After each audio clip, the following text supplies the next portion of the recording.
Hello student, good afternoon. How are you? Teach for class 7th.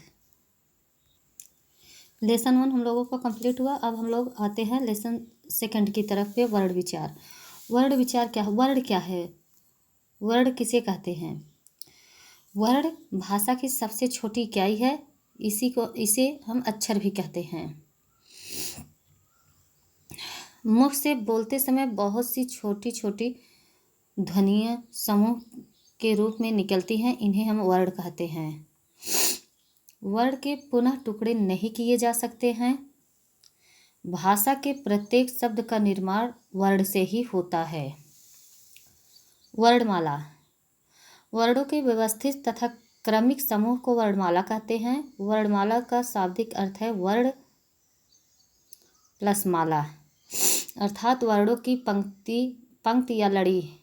Hindi की वर्णमाला इस प्रकार है। स्वर, व्यंजन। स्वर में देखिए अ आ इ ई उ ऊ री ए ऐ ओ औ।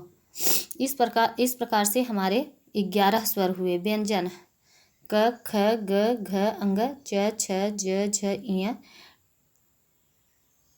ञ ट ठ ड ढ ड़ त थ द ध न प फ ब भ म या र ला व स ख स ह। ये हमारे व्यंजन हुए। संयुक्त व्यंजन छ त्र ज्ञ और स्र हैं। अयोग व अंक है। हिंदी की विकसित ध्वनियाँ ड और ढ। अब हमारा नेक्स्ट पॉइंट आता है वर्ड के भेद। वर्ड के भेद क्या है? वर्ड के 2 भेद होते हैं, स्वर और व्यंजन। पहला है स्वर। जिन वर्णों का उच्चारण बिना किसी अन्य वर्ण की सहायता के स्वतंत्र रूप से किया जाता है उन्हें स्वर कहते हैं। जैसे अ आ इ ई आदि। स्वर के भेद। स्वर के 3 भेद होते हैं। पहला है हास्य स्वर।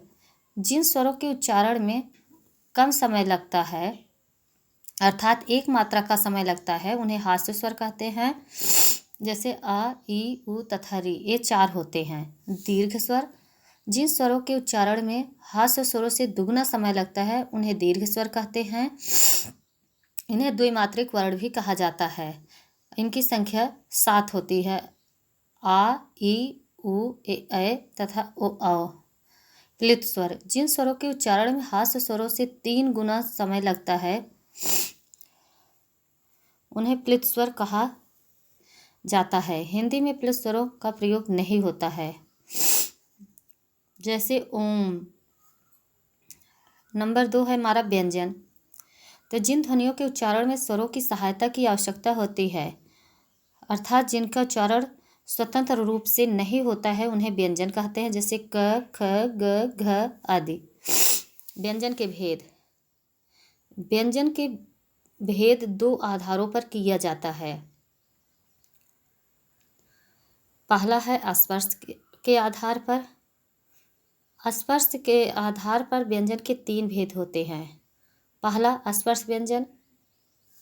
इनकी संख्या 25 होती है। का से लेकर मा तक सभी वर्ण स्पर्श व्यंजन के अंतर्गत आते हैं। अब हम चलते हैं नेक्स्ट पेज पे। नेक्स्ट पेज पे देखते हैं दूसरा है अंतःस्थ व्यंजन। जिन व्यंजनों के उच्चारण के समय जिह्वा मुख के विभिन्न स्थानों का स्पर्श करती है, किंतु वह स्पर्श आंशिक होता है, अर्थात यह स्पर्श पूर्ण रूप से नहीं होता है। शाब्दिक स्पर्श होने के कारण श्वास वायु का मार्ग पूर्णतः अवरुद्ध तो नहीं होता है, बल्कि सकरा हो जाता है।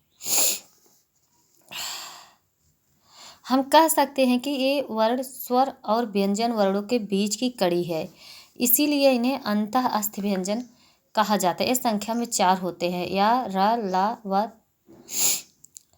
ऊष्म व्यंजन। जिन व्यंजनों के उच्चारण में मुख से निकलने वाली श्वास वायु बहुत अधिक गर्म हो जाती है, उन्हें ऊष्म व्यंजन कहा जाता है। ये वर्ण संख्या में 4 होते हैं।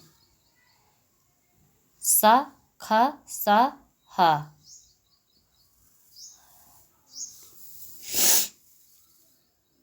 दूसरा पॉइंट हमारा है श्वास की मात्रा के आधार पर।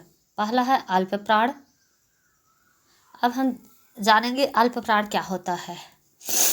जिन व्यंजनों का उच्चारण करते समय श्वास वायु की मात्रा कम और कमजोर होकर बाहर निकलती है उन्हें अल्प प्राण व्यंजन कहते हैं।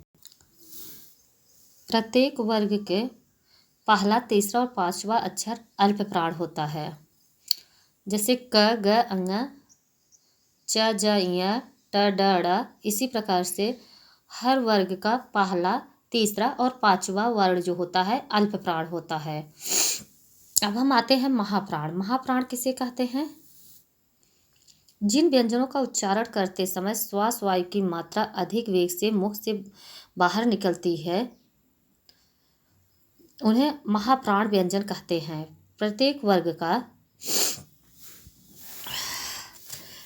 वर्ग का दूसरा और चौथा व्यंजन जो है वो महाप्राण कहलाता है। जैसे ख, घ, झ, छ और झ। इसी प्रकार से दूसरा चौथा व्यंजन जो है महाप्राण कहलाता है। आज के वीडियो में स्टूडेंट इतना ही। लर्न एंड रीड आपका होमवर्क है। नेक्स्ट वीडियो में इसके आगे के पॉइंट के साथ हम मिलेंगे। तब तक के लिए थैंक यू।